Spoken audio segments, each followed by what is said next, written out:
welcome to this brand new episode of Investor's Guide. Thank you so much for tuning in. We have a very special episode lined up for you today. On this show, we're going to completely revamp our aggressive portfolio. So anyone who's watching right now who has a 20-year horizon or maybe more, this portfolio is suited for you.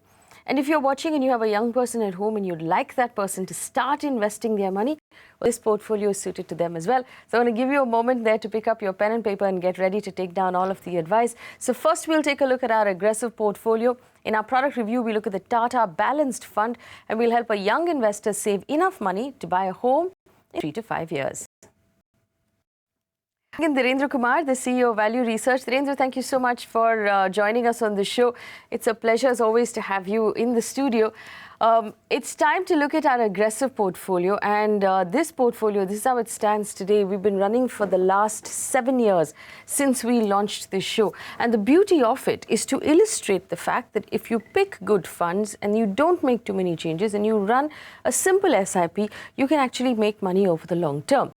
This is the portfolio as it stands right now: the DSP BlackRock Short Term, Franklin India Smaller Companies, iProve Value Discovery, the IDFC Premier Equity, and the Quantum Long Term Equity Fund.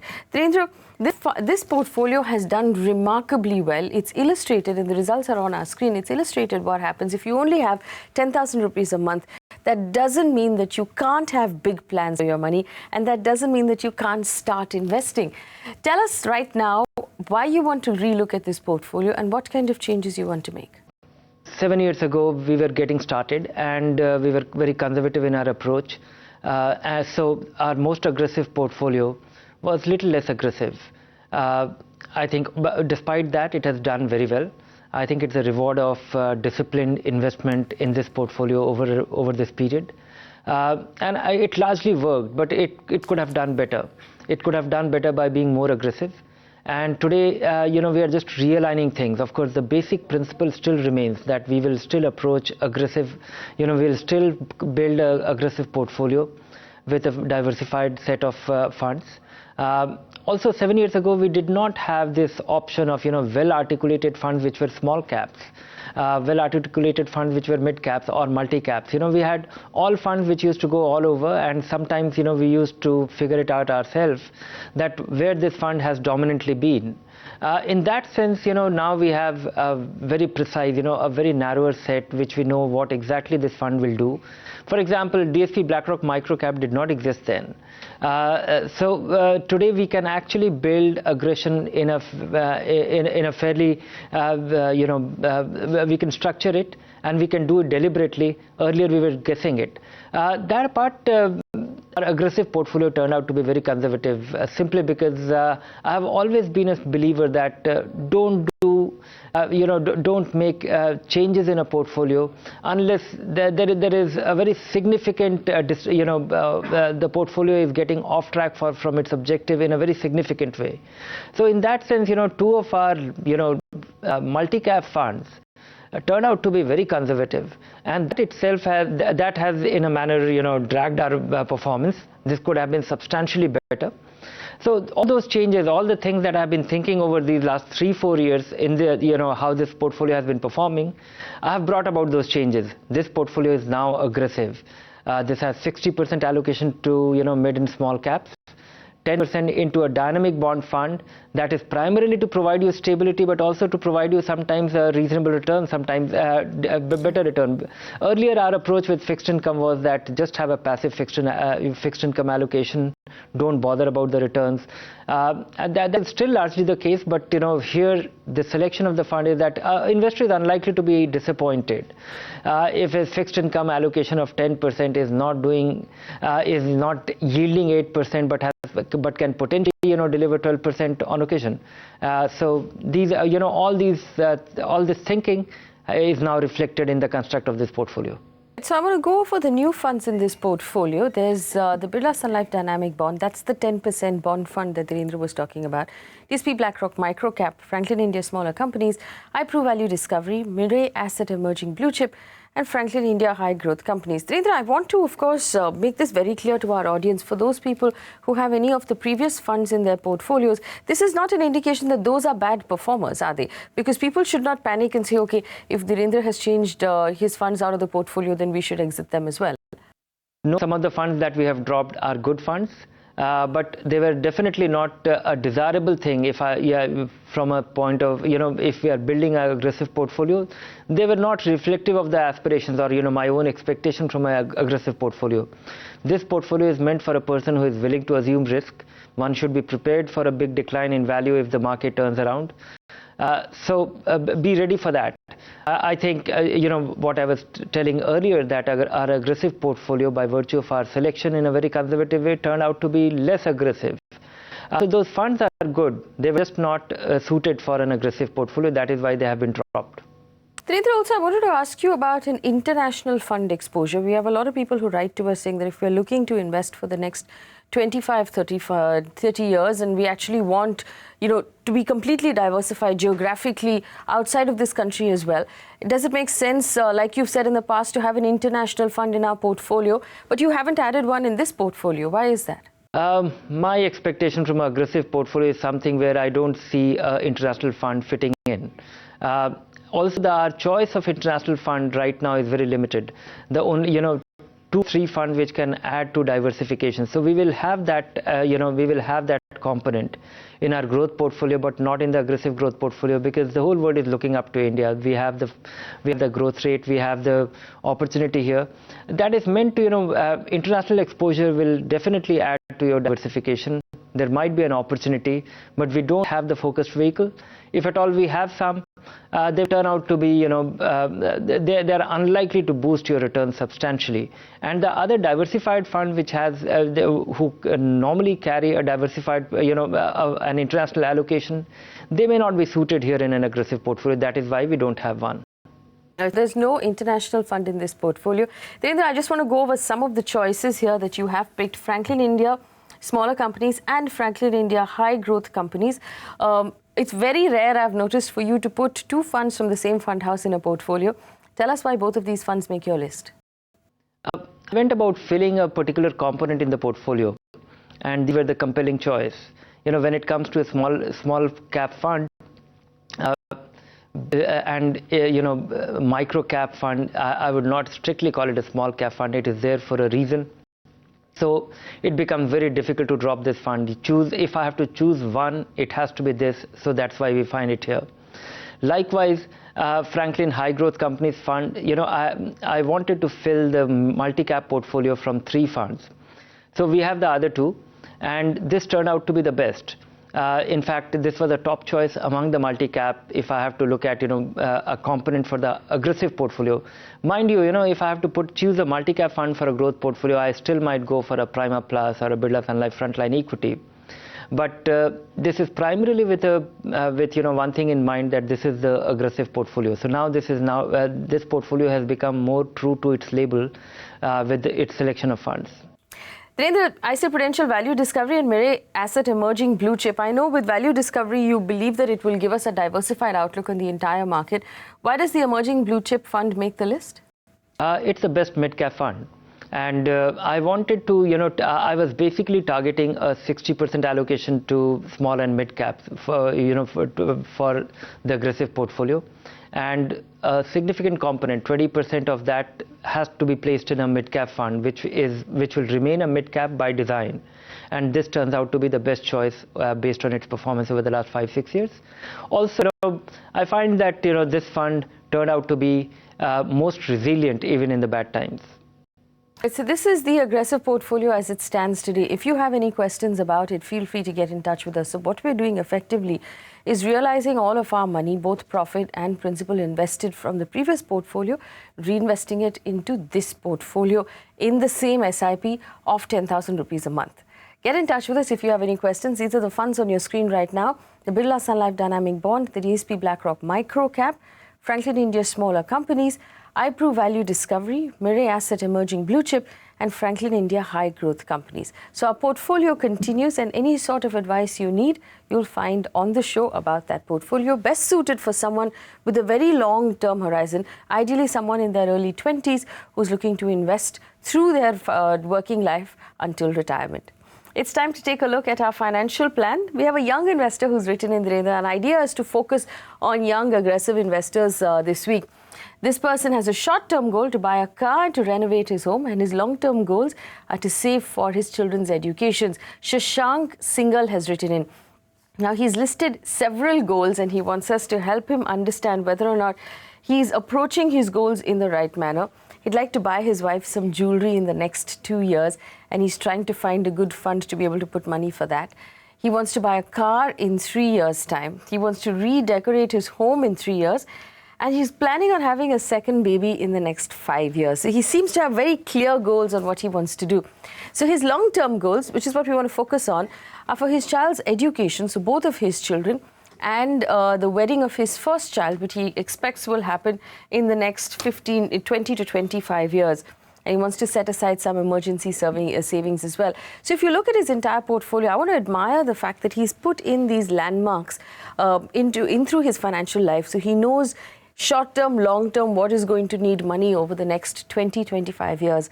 How would you like him to approach the investments for these goals? Broadly, it has to be approached into, three things to be done.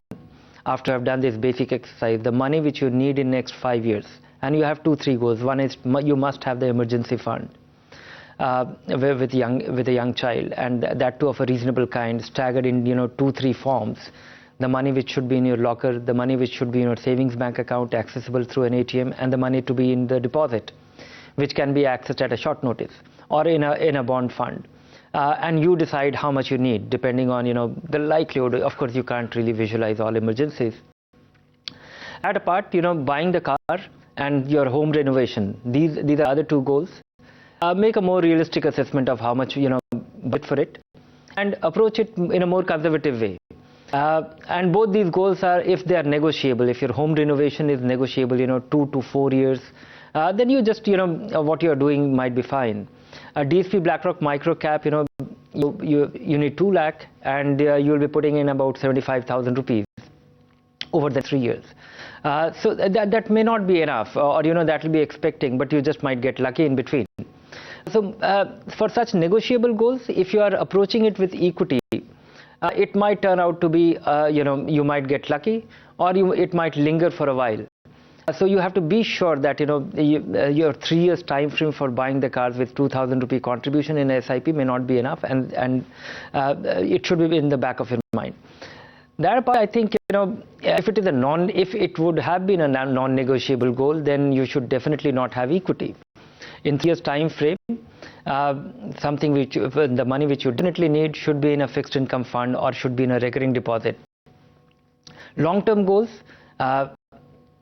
to have that allocation, maybe earmarking individual investments for your separate goals. But finally, you should have enough money or little more than enough.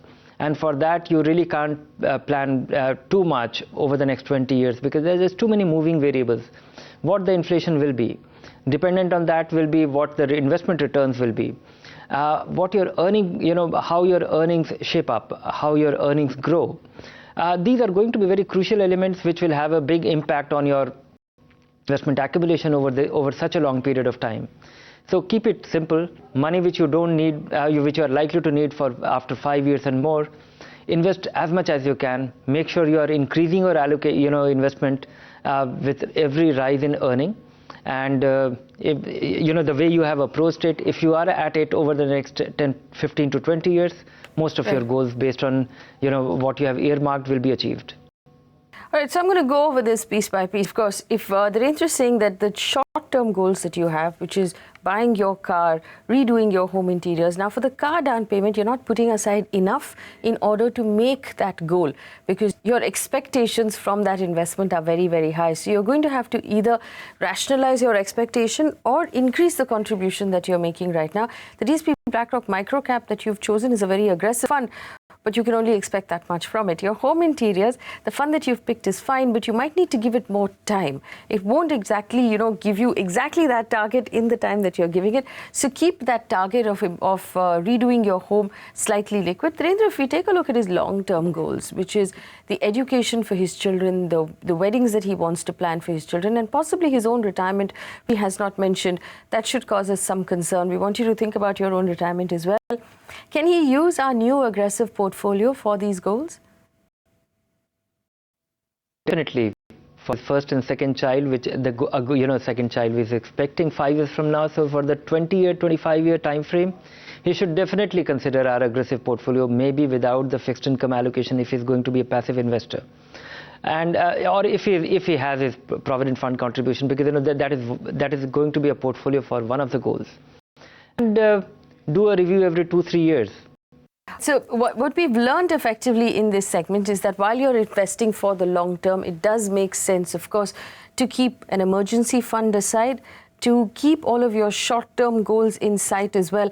And there's a reason for that, because if you don't make provisions for your short-term goals, you'll wind up dipping into the money that you're putting aside for your long-term goals, and that will sort of affect your ability to meet those goals in the long term. It's time to do our product review, and this week we're looking at the Tata Balanced Fund. Avan will give you the numbers, and then we'll come back and talk about it. This week we take a look at a balanced fund, the Tata Balanced Fund. With assets under management of 6,500 crore rupees, the fund has 4 stars on value research. Let's take a quick look at its performance over the last 5 years. The red line is the fund and the blue line is the benchmark. Now you'll see that the fund has consistently performed better than its benchmark and category over the last 5 years. The fund was at its best in the year 2014 with a return of 50%. The fund's long-term performance has also been outstanding. A close look at the fund's performance when compared to its peers shows that it has topped the performance chart. The 10-year performance has been the best among its peers, and also note that the fund has performed well in the last 1 year. So is this a must-have in your portfolio? Let's find out. With that, it's back to you, Faye.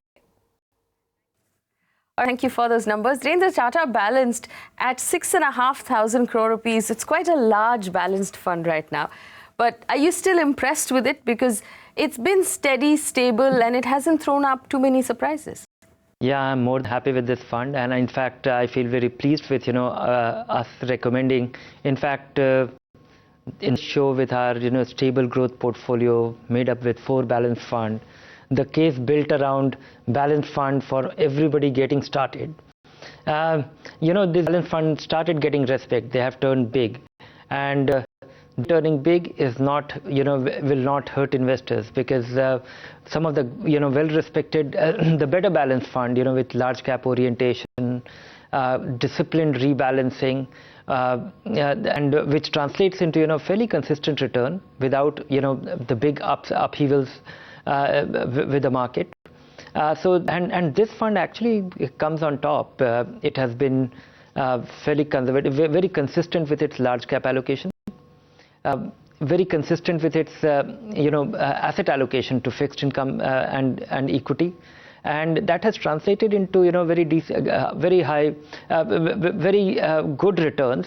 It is in fact the best performing balanced fund over the last 5 years, over the last 10 years. Not only that, of course, there is one more tactical aspect to this fund, and I think that investors have got it wrong. This fund has been, because it has performed well, performed consistently, it has been very regular with its dividend, and after it launched its monthly dividend plan, a lot of investors saying that here is a fund which is able to provide you very regular dividend of a decent scale, but that is a wrong expectation. This fund is conservative, consistent performer by design, and one should not judge this fund based on its ability to provide dividend of a certain scale every month. Apart from that, this is an outstanding fund. It has been an impressive fund. The size is not a barrier to its performance even now. Outstanding fund where size is not a barrier to its performance. It's been steady, it's been stable, and it's done exactly what it has promised to do, which is give average risk and high returns. Dhirendra, for Investors Guide, where would you place this fund? I'd slot it, the balanced fund has turned a fairly active category over the 5-7 years since we started, but I would say that it is a 5-star balanced fund, and one should, if one has to choose 1 or 2 fund for kind of investors it is recommended for, somebody who's looking at the growth without a substantial downside. This is just the right kind of fund, and it has proven that it is unlikely to get distracted with its portfolio strategy. Well, you have it on the screen right now. That's Tata Balanced. They're recommending this, first of all, for anybody who's investing in equity for the first time. So if you're a slightly nervous investor, you don't want to jump in with both feet, this is a good option to get you started off. It'll be stable. It won't give you too many shocks when the market goes up and down. And of course, if you're in your 40s and you want to sort of now protect your money, you don't want to go too aggressive, you don't want to take too many risks, then it's also a good fund to use. Let's move on to our Buy a Home segment, where we help people save enough to meet that big goal of buying a home. And staying with our theme this week of young aggressive investors, 25-year-old Shashikant has written in from Kerala. He wants to build a corpus of 30 lakh rupees so he can build a house in the next 3 to 5 years. Of course, we know in Kerala, this is the thing that people do. They don't buy houses, they build homes on their ancestral property. He has an annual income of 1.7 lakh rupees. And he wants to save 5 lakh rupees for his sister's wedding in the next 5 years as well. He wants to know how he should go about building his portfolio. So it's a very interesting, 2 goals that he has, Dhirendra. In 5 years, he wants to be able to build a home for 30 lakh rupees and, of course, put some money of 5 lakh rupees for his sister's wedding.